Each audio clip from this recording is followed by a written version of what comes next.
They mocked the poor boy, but he was the only one who could save the billionaire's life. Please do well to like and subscribe this channel so you don't miss any of our inspirational stories. The morning sun burns over the skyline, lighting up the glass towers of Benson Heights, the richest neighborhood in the city. The sidewalks glisten from the early cleaning, and the air smells faintly of coffee and expensive perfume. But at the corner of the marble street, beside a luxury boutique, a boy kneels with a small wooden box, his hands stained with polish. His name is Eli. He wipes sweat from his brow and adjusts the strap of his worn-out apron. His clothes are clean but patched, his shoes nearly split at the soles. Beside him lies a small hand-painted sign that reads, "Shoe shining, $1, thank you kindly." Cars rush by, sleek and tinted, drivers barely glancing at him. Eli hums softly as he works, shining a pair of brown leather shoes for a kind old man who always tips him an extra $1. "Thank you, sir," Eli says with a smile, handing back the shoes. The man nods, pats his shoulder, and walks away. Minutes later, a long black limousine pulls up near the boutique. The driver jumps out, rushes to open the back door, and out steps Mr. Harold Benson, the billionaire industrialist who owns half the city's skyline. His suit is sharp as glass, his watch glimmers like a small sun on his wrist. People on the street turn to look, whispering and pointing. Mr. Benson glances down and spots Eli polishing another customer's shoes. His lips curl into a faint smirk. He strides toward him, every step echoing authority. "Boy," Benson says sharply, "how much for a shine?" $1, sir," Eli answers, standing respectfully. $1? Benson scoffs. "I suppose that's all your work is worth?" Eli bows his head. "It's honest work, sir.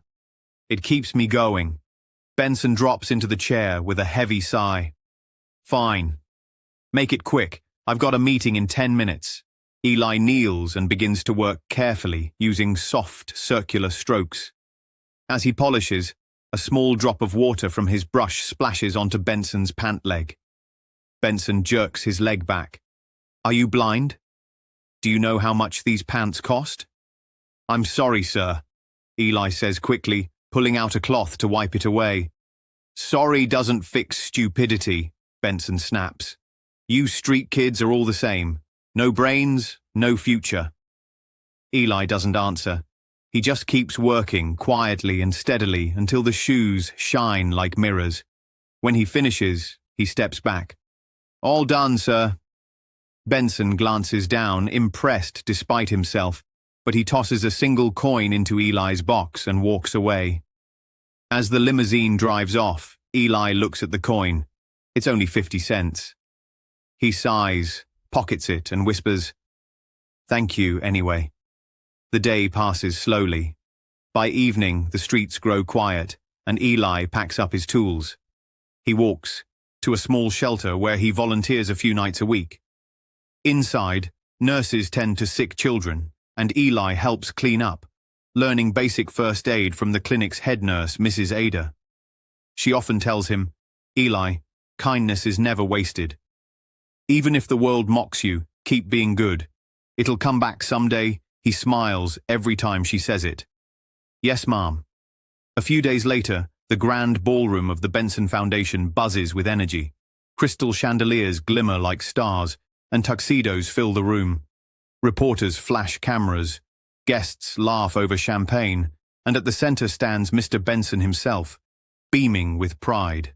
The annual charity gala is his favorite night, a chance to show the world how generous he is. The banners read, "Benson Foundation, building hope for the future." In truth, Benson's donations are more about prestige than compassion. He loves being praised, not giving help. Among the volunteers serving hors d'oeuvres that night is Eli. The clinic had been invited to help with staff, and he's wearing a borrowed white shirt and black vest. He moves through the crowd quietly, offering trays of food, careful not to bump into anyone. From across the hall, Benson's eyes land on him. For a second, the boy looks familiar, but he shrugs it off. To him, poor people all look the same. As the evening peaks, Benson walks onto the stage to deliver his speech. "Ladies and gentlemen," he says proudly, "tonight we celebrate success, generosity, and the future of our city. People say the rich and the poor are divided, but I believe anyone can rise, with the right mindset." Applause fills the hall. Eli stands near the back, watching silently. He's heard words like that before. Words that sound good, but mean nothing. Then Benson pauses mid-sentence. His hand trembles on the microphone. His face twists. "Mr. Benson," someone calls. Benson clutches his chest, gasping. His body stiffens and he collapses. The microphone crashes to the floor, screeching through the speakers. The crowd screams. Some rush forward, others freeze. His assistant yells, "Call 911!" But no one knows what to do. The bodyguards hover uselessly, afraid to touch him. Eli drops his tray and runs forward. "Move!" he shouts. "Give me space!" The guards look stunned. "Who are you?" "Just move!" he insists.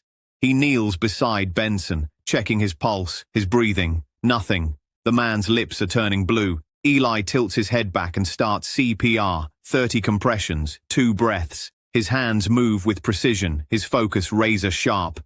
People whisper, "That's the shoe shiner kid! Is he crazy?" But Eli keeps going. Sweat pours down his face. His arms ache, but he doesn't stop. After what feels like forever, Benson gasps, coughing violently. His eyes flutter open, confused. The crowd bursts into applause, relief flooding the room. Paramedics rush in moments later, taking over. As they lift Benson onto the stretcher, his gaze drifts toward Eli. Their eyes meet briefly. Benson's expression softens, a faint glimmer of recognition crossing his face before he's wheeled away. Eli steps back, breathing heavily.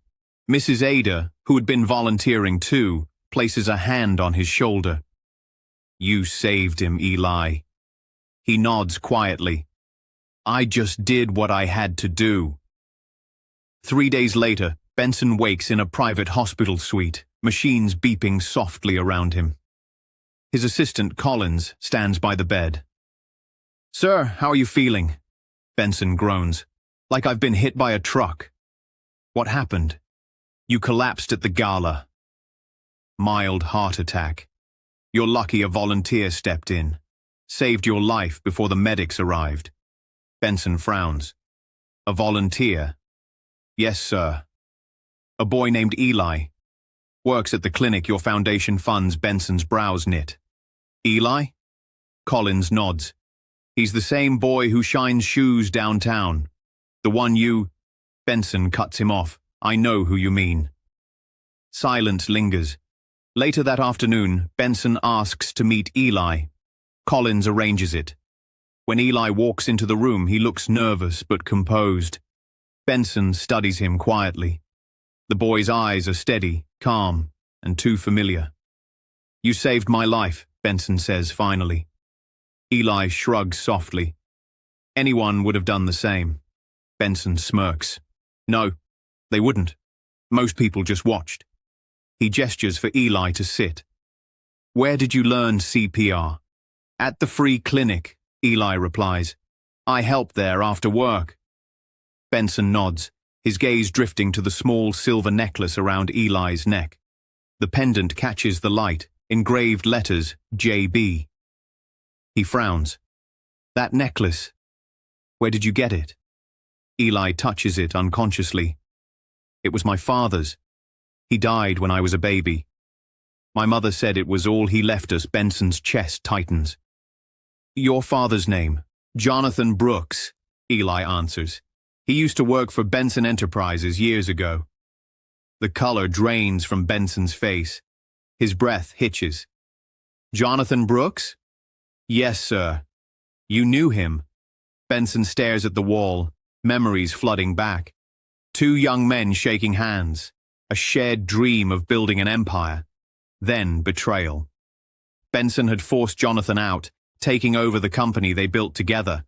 Jonathan had begged for mercy, but Benson's greed had been louder than his conscience. Months later, he heard Jonathan had died penniless. leaving behind a widow and child. Now that child sits before him. Benson's voice trembles. He was my partner, my best friend. Eli's eyes widen. You worked with my father. Benson nods slowly. More than that. I wronged him. I stole everything we built together. He didn't deserve what I did. Silence fills the room. The machines beep steadily. Eli lowers his gaze. My mother used to say he was betrayed by someone he trusted. Benson's throat tightens.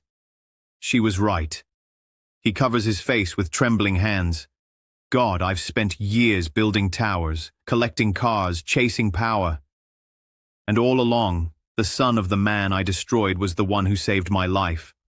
Eli doesn't speak. The pain in Benson's voice is enough. Finally, Benson looks up, tears in his eyes. Can you ever forgive me? Eli hesitates. Sir, my father's gone. My mother too. Forgiveness isn't mine to give. But I don't hate you. Hate only kills the heart. Benson exhales shakily. You're a better man than I ever was. He gestures to Collins. From now on, this boy gets a full scholarship, whatever he wants to study, and when he's ready, he'll have a place in my company. Eli blinks, stunned. Sir, that's not necessary. It is, Benson insists. It's the least I can do. Months pass. Eli begins studying business management under Benson's sponsorship. He visits the Billionaire, often not out of obligation but kindness. Benson's health improves, but his heart changes even more. He becomes quieter, humbler. He stops showing off his wealth, starts spending time at the shelters his foundation supports. People notice the transformation, but few know the story behind it. One morning, Benson invites Eli to his office. The air is heavy with emotion as Benson hands him an envelope.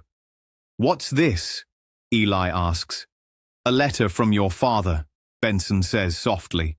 I kept it. I never had the courage to send it to your mother. I found it while cleaning my old files. Eli opens it carefully. The handwriting is rough but loving. My dear son, if you ever read this, know that I dreamed of a world where kindness still matters. Don't let bitterness grow in you.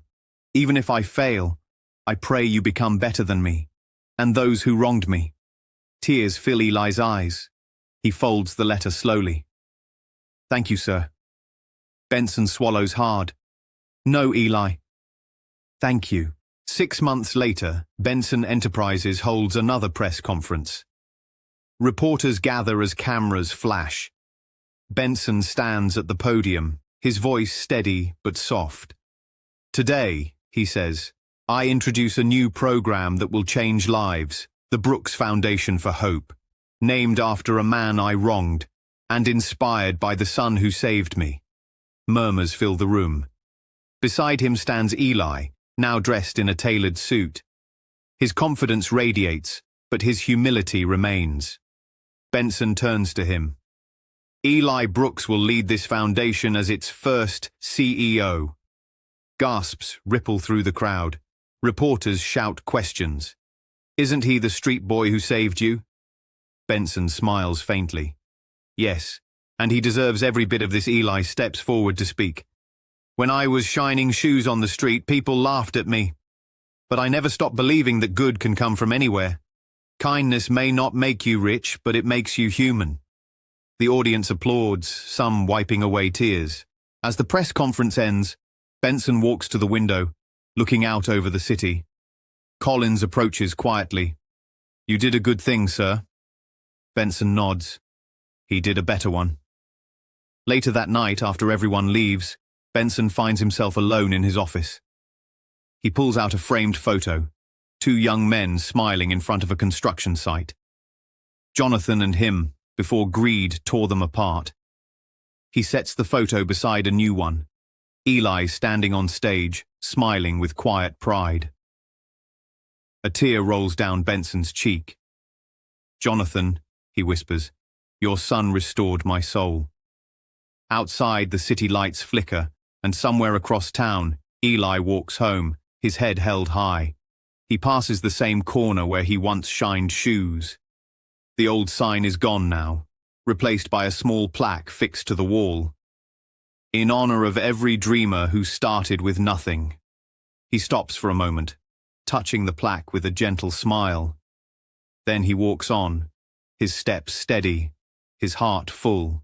The world had once mocked him. Now it looked up to him. And through all of it, he never forgot the truth his mother and Mrs. Ada had taught him.